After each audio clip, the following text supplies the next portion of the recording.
No solo de pan vivirá el hombre. Buen día, ¿cómo estás? Espero que bien y que Dios te dé la fortaleza que necesitas para seguir adelante.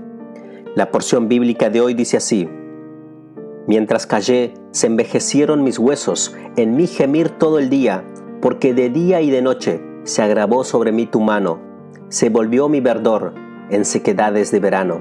Salmo 32, 3 y 4. Este Salmo de David es probablemente la secuela del Salmo 51, ambos escritos después de su gran pecado de adulterio con Betsabé. Ahora David disfruta del perdón y la misericordia de Dios, pero solo después de haber confesado su pecado.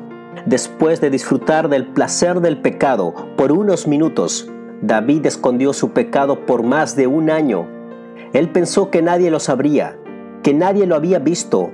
Por un momento pensó que Dios no lo sabía.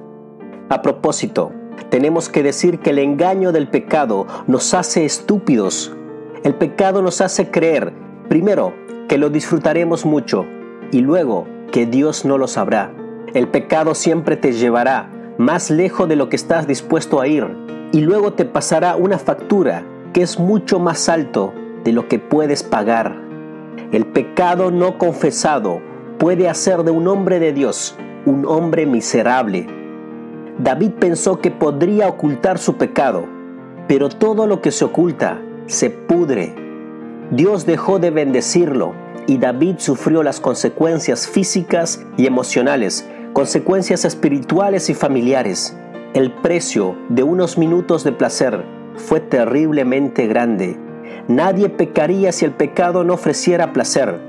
Pero lo que el pecado nunca te va a decir es que el precio es muy alto y finalmente te pasará factura.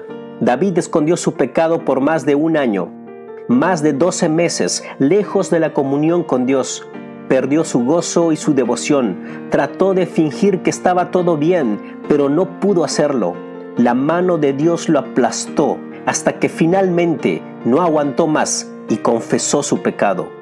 Porque en la misericordia de Dios, Él mandó al profeta Natán, que valientemente se paró frente al rey y le dijo: tú eres ese hombre. La confesión es el primer paso hacia la restauración. El que encubre sus pecados no prosperará, mas el que los confiesa y se aparta alcanzará misericordia. Proverbios 28:13. Hay personas sensibles a la voz de Dios que confiesan voluntariamente sus pecados, pero hay personas como David que intentan encubrir su pecado pensando que nada pasará.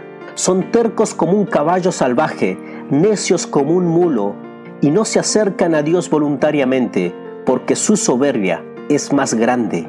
Esta clase de hombres necesitan de un Natán que los confronte, pero Dios te ama tanto que no dejará que peques y que luego te salgas con la tuya.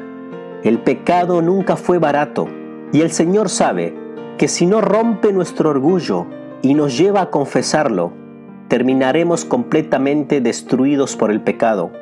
Por eso, en su misericordia, incluso puede mandar a un Natán que sin mucho tacto nos confronte con la verdad, para que de una vez por todas confesemos aquello que jamás podremos esconder de los ojos de Dios. Porque solo después de la confesión es que Dios puede seguir haciendo su obra en nosotros. De otra manera, es imposible. Te haré entender y te enseñaré el camino en que debes andar. Sobre ti fijaré mis ojos. Salmo 32, 8. El pecado no confesado puede arruinar la obra que Dios quiere hacer en nosotros. Por eso, no esperes más. No podrás esconderlo. Confiésalo al Señor.